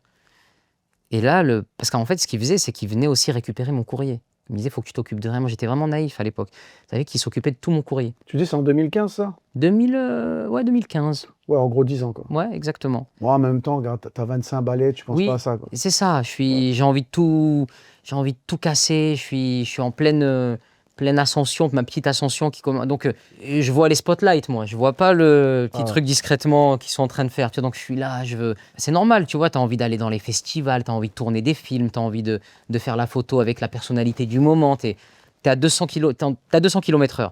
Et là, je reçois un avis à tiers détenteur. En fait, ça veut dire quoi? Je crois que c'est quand tu ne payes plus tes impôts depuis un certain temps, les impôts vont taper à la porte de tes derniers employeurs. Genre, ils vont leur dire, voilà, on sait que vous l'avez embauché, il ne paye plus ses impôts, c'est à vous de les payer.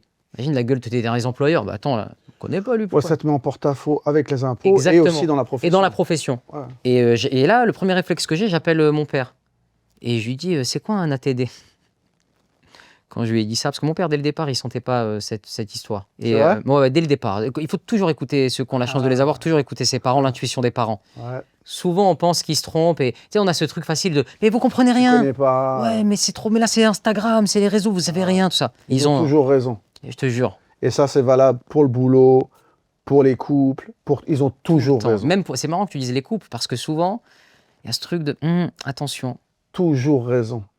Et la réponse, c'est toujours la même. Ouais, mais tu le connais pas ou tu la connais Tu vis pas. pas je te avec lui, dis, tu ouais, vis pas voilà. avec elle, tu sais pas, voilà. Parce qu'en fait, à la rigueur, excuse-moi, mais juste parce que c'est important. Bien ça, sûr.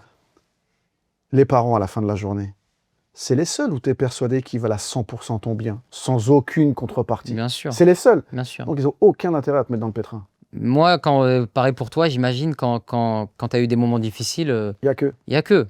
Il n'y a que tous les jours. Après, bien sûr, à quelques exceptions près, pardon, tu as malheureusement des cercles dans certaines familles où les rapports Oui, entre oui, les parents et les enfants, voilà, ça oui. existe aussi. Mais en règle générale, en règle 99% générale, ouais, c'est ça. du temps, voilà. ça. Et donc, j'ai appelé mon père pour lui dire tout ça et ils sont montés avec ma mère, les parents, ils sont montés et là, on a soulevé le tapis et c'était fou. T'es sérieux? C'était fou. Je dis interdit bancaire, les trucs, les machins. Tu savais pas. Je savais pas. Mais tu continues à utiliser ta carte et tout, normal. En fait, je continue d'utiliser ma carte et il avait fait un truc de fou, c'est que tu as une certaine banque où il n'y a pas de plafond, qui s'appelle, c'est American et ça finit par Express. Donc lui, il arrivait à faire des micmacs, mais je peux pas dire laquelle. Je peux pas dire laquelle. Et il avait réussi à faire un micmac. Tu sais, c'est un espèce de système pyramidal Ouais. où il escroquait d'autres personnes.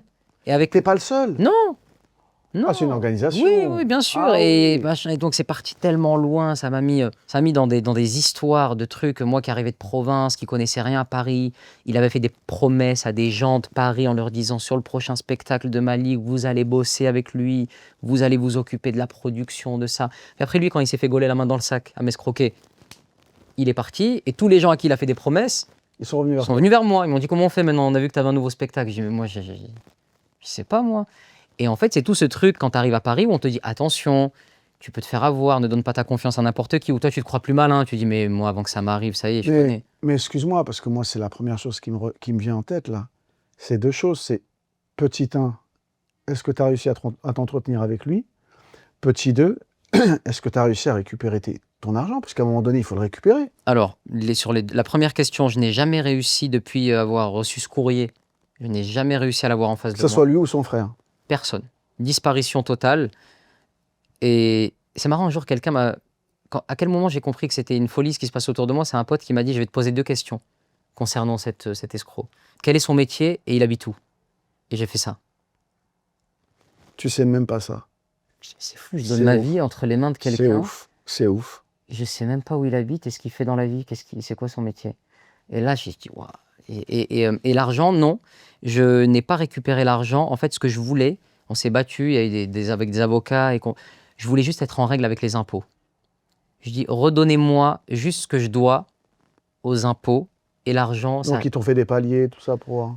J'ai gardé dans mon téléphone la lettre que j'écris aux impôts pour toujours me rappeler, tu vois, pour me souvenir de s'il vous plaît, est-il possible, machin, Ouais, et de ouais. mettre les dates d'échelonnement, de Ouais, comment, machin, tout ça.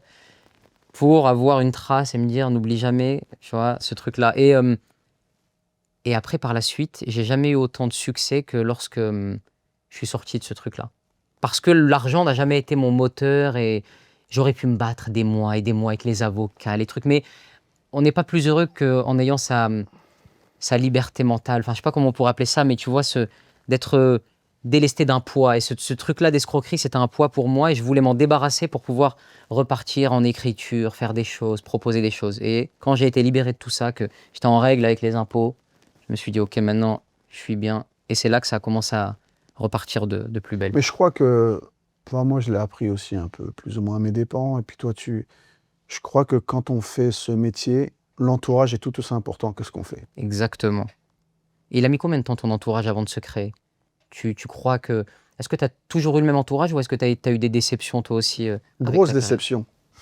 Grosse déception parce que tu arrives à un moment où comment dirais-je, je suppose que tu étais pareil, parce que moi, je dis toujours que de là où je viens, on a appris à faire avec peu d'argent, voire pas du tout, mais on ne savait pas comment faire avec beaucoup d'argent. On ne savait pas gérer. Ouais, bien sûr. Quand tu as beaucoup d'argent qui te tombe sur le dos, toi, à cette époque-là, ça arrive d'un coup?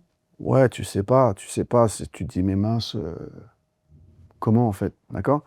Et puis quand tu as beaucoup d'argent, bah, tu comptes pas, quoi. Tu te rends compte avec le retour qu'en fait, tu as toujours les mêmes mecs autour de toi, que vous sortez toujours manger, et puis que tu payes toujours, et puis que tout le monde est OK avec ça. Bien sûr, que ça devient normal. Et puis après, tu te rends compte que limite, quand tu le fais pas, tu es gêné parce qu'eux, ils l'attendent. Et puis tu te dis, voilà, et puis bon, ça, tu te rends compte bien après. Mais j'ai aucun regret. Oui, bah oui, exactement. Je n'ai aucun regret. Je ne suis pas aigri. Je ne souhaite pas de mal aux gens. Je pense faire du principe que quand tu fais des erreurs, tu peux t'en prendre qu'à toi-même et puis tu apprends avec les erreurs. J'ai aucun regret. Mais d'entourage concret, solide, Ouais. que les parents. Ça sert à rien de tortiller par les 50 ans. C'est Non, vrai. mais, tu vois, tu peux dire, ouais, si, ça. Et puis quand on me dit, ouais, mais tes amis dans la musique, il n'y a pas d'amis dans la musique. Ouais. Il y a des gens que tu connais. Il y a des gens que tu connais un peu plus que les autres. Mais moi, je donne une définition du mot ami, c'est un C'est ami, précieux. j'ai quelques amis. Il y en a un qui est là, il m'appelle n'importe quel jour, n'importe quelle heure, si je suis de l'autre côté, je prends l'avion. D'accord. C'est ça, ami. Et t'en as combien des amis maintenant? Sur les doigts d'une main? Ouais, et puis même pas tous les doigts. Ouais. Ouais, même pas tous les. À la limite, c'est qualitatif pour moi. Bien Tu sûr. vois, aujourd'hui, des gens, ils te connaissent pas. Frérot. Hmm. Oh, frérot, c'est lourd. C'est C'est frère, vrai, c'est quoi. vrai. Tu vois, un frère, c'est quelque chose. Donc, voilà, après, bon, voilà, je je culpabilise personne, mais voilà, je pense que tu as beaucoup de gens autour de toi et c'est parce que tu as beaucoup de gens autour de toi que c'est très dur de te faire des amis. C'est paradoxal, hein? C'est très dur de te faire des amis et tu sais, les gens ont une vision très particulière de la profession, en fait. Moi, je dis toujours que tout le monde est attiré par la vitrine, mais s'ils avaient la chance de voir l'arrière-boutique, ils seraient dégoûtés, en Ouais, fait, ouais, de la évidemment, profession. bien sûr. Tu sais, c'est Boudère qui me disait, dans le podcast, il me racontait, en fait, que il allait prendre son RSA.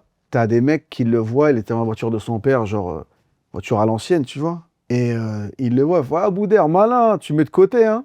Boudère dit, frère, je vais chercher mon RSA. Non, Ah, c'est faux. l'inconscient collectif, comment il voit les gens, Ouais, bien sûr. tu vois. Mais les artistes, c'est des gens qui ont des hauts débats, c'est des gens qui ont des problèmes d'oseille, c'est des gens qui ont des problèmes familiaux, c'est des gens qui ont des problèmes mentaux, physiques. Ils sont comme tout le monde, en Ouais. fait. C'est juste qu'ils font quelque chose de différent, mais ouais, je pars du principe que voilà, c'est pas un avantage quand tu es quand t'es dans cette sphère. Tu peux te dire que tu connais du monde, mais c'est pas facile de se faire des amis. Ouais, Tu à vois, l'arrivée, il reste pas grand monde. Après, je te dis ça, mais il y a des gens que tu rencontres grâce à ça et qui te quittent jamais dans ta vie. Bien sûr. T'en as, toi, t'as eu des rencontres Comme ça, Ouais, bah, j'en ai deux là. Voilà, les deux d'accord. là. Grâce à la profession, à la musique? Ouais, parce qu'on se rencontre dans un moment où moi je suis tout en haut et qui me reconnaissent et puis qu'on parle et puis qui sont avec quelqu'un de connu aussi, puis qu'on commence à se parler. Cette personne connue, on est toujours amis, en tout cas.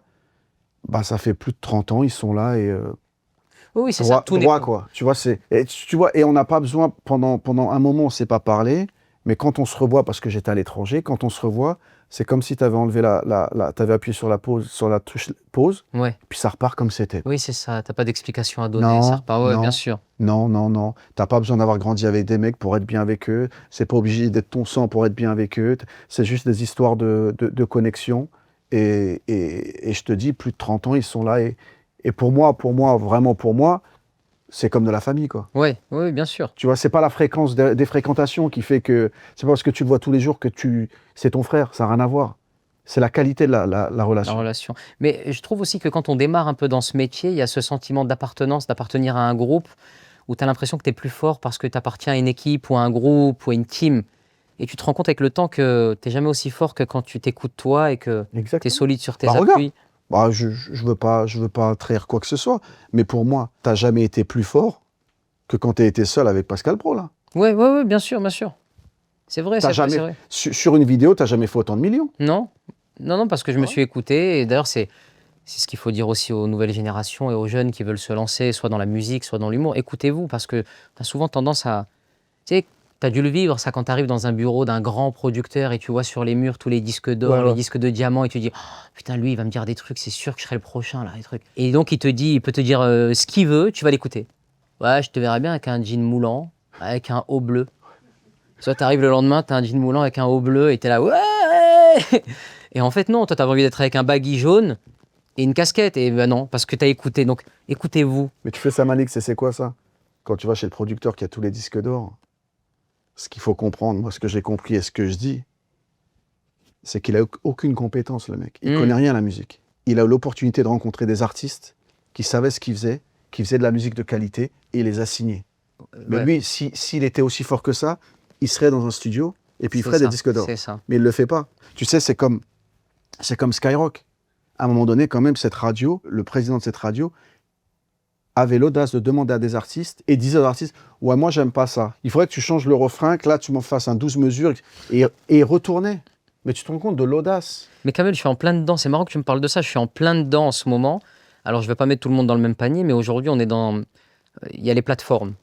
Et les plateformes, aujourd'hui, tu as parfois certains patrons, certains dirigeants de certaines plateformes qui sortent de grandes écoles de commerce C'est ça. et qui aujourd'hui doivent faire du chiffre. Donc, qui fait des vues sur TikTok, T'as des artistes qui sont là, qui prennent des cours de théâtre tous les soirs. Ils ont 3 boulots, ils vont prendre des cours de théâtre, on leur donne pas leur chance. Et là, juste parce qu'un gars, il va faire une danse sur TikTok, il va besoin, il y a rien, on va te signer une série, tomber au pic, et demain, on va t'emmener à... C'est ça. Et en fait, t'es torturé entre cette nouvelle... T'as pas envie de vieillir en étant aigri, en disant ouais, hein, mais en même temps, t'as envie de leur dire, mais attendez, il faut aussi donner sa chance à des passionnés, des vrais. C'est exactement ça. Tu viens de dire un mot qui est très important. Je ne suis pas aigri. Et je veux pas qu'on se dise, oui, Absolument pas, c'est un constat. Kamel, il parle de Skyrock parce qu'il est aigri. Non, non, non. Non. Moi, j'ai fait ma carrière sans Skyrock. Je suis jamais passé sur Skyrock. Par contre, j'ai vu des choses Tu sais que c'était une radio quand même spécialisée dans le rock. Ah ouais. Skyrock, ils prennent le tournant hip-hop, fin des années 90, c'était tout sauf hip-hop, Skyrock. Et du jour au lendemain, il te vient puis il te dit, tu vois, ça au niveau, il vaut mieux faire. Puis tu peux pas. Je veux bien que tu changes d'avis, mais déjà, c'est le respect de l'artiste. Le mec qui vient te voir, qui a passé des semaines en studio, visiblement, sur le papier, j'ai l'impression qu'il s'y connaît plus que toi en musique. Ouais, c'est ça. Non, je sais pas. Bien sûr. C'est pas. Et j'attaque personne en disant ça, mais putain, à un moment donné, je trouve ça hallucinant qu'on arrive à se dire, tiens, fais ci, fais ça, fais ci, fais ça. On respecte pas l'artiste, quoi. Et comme tu dis, voilà, mec, il a une danse sur TikTok, vas-y, on va faire ça. C'est parti, c'est vrai. Après, c'est pour ça que j'ai beaucoup de respect pour des artistes comme Jul, par exemple. Parce que Jul, c'est pour ça que tu as fait la parodie? Moi, parce que je l'aime. Non, mais elle est lourde. Ah, en plus, t'es mort de rire. On a échangé. Elle n'est pas à charge, elle est juste. Non, tu vois. non, mais surtout beaucoup d'humour et tout. Et c'est un mec qui il a jamais travesti sa vision. Ouais. Il est arrivé, il a dit, moi, mon style, c'est ça. Twingo, claquette, chaussette. Le BPM, il est comme ça. Vous m'aimez pas, j'en ai rien à foutre. Ouais. Et tout le monde se foutait de sa gueule au début. Je sais. Jul, la coupe de Jul. Maintenant, Jul, c'est hype. Jacques Mus, il va au concert de Jul. Non, tu te rends compte? Non, mais tu te rends compte? C'est ouf. Alors que le mec qui n'était pas solide sur ses appuis, 2-3 critiques, Jul, il revient, il a une nuque longue, il est en jean, il fait une guitare sèche, wow, Marseille. Ouais. Tu vois, et pourtant, il n'a pas fait ça, il est resté dans son truc. La force, c'est sa déconnexion. Il a toujours été dans sa musique, dans sa bulle. Déconnecté de ce monde-là. Ouais. Et c'est presque un avantage qu'il soit à Marseille, qu'il soit hors de la capitale et compagnie, tu vois. Malik, je suis super content. Merci à toi. On a une tradition. Ta caméra, elle est là. Ouais.